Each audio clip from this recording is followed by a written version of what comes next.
With the United States as the global epicenter of the pandemic, protests have broken out against the lockdown measures. The National Guard has been deployed to keep order.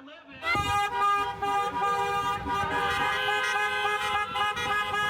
to go back to work sensibly, responsibly. But the economic collapse, that's also our enemy. At this point, 1 in 3 Americans cannot pay their bills.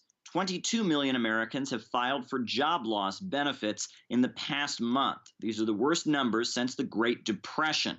Half of all low-income Americans have lost jobs or wages. My employer let half of us go, and those half are struggling. The half that are working, we're struggling because we don't have the other half. But I'm looking to help the friends and family members that I know that have been impacted by this, laid off, and losing their businesses, on the verge of, can't sustain this very longer. So I have friends and neighbors that own these businesses. They're dying. They're dying. There's a lot of businesses that will not be able to reopen. The big corporations are not ready to lend a hand. They're scrambling to protect their profits, not their employees. 4 million hotel workers are expected to lose their jobs in the coming months. Furthermore, the hotel chain known as Marriott is expected to furlough tens of thousands of workers. The same goes for the employees of General Electric, and dreams will not come true for the thousands of employees of Walt Disney who are expecting a furlough in Florida. However, the government says it will protect those who are losing their jobs. Millions of Americans sacrificed their jobs in order to battle the virus and save the lives of our fellow citizens. We have a solemn duty to ensure these unemployed Americans regain their jobs and their livelihoods. Major corporations are tapping into government relief money intended to help small businesses.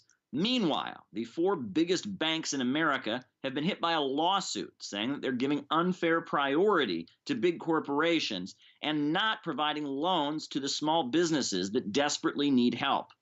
The issue with big chains getting funding that was messaged as being for small business, I don't even understand what that means. A company that's doing tens of millions or hundreds of millions a year in revenue is going to be first in line with a big bank when it comes time to apply for one of these things. And if you're a little guy, chances are you're going to the back of the line.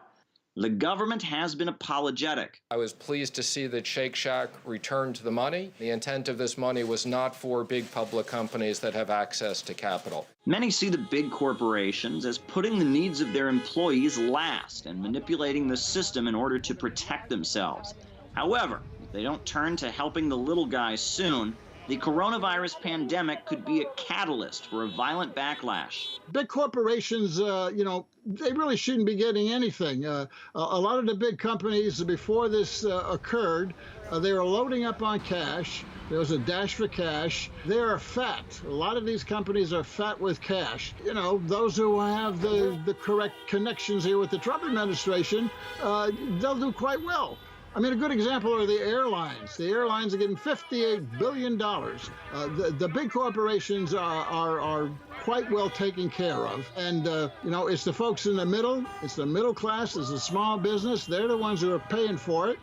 And we'll see what happens in terms of divisions in the country. But this is a disaster. And it's only going to get worse in the United States. It's an administrative disaster.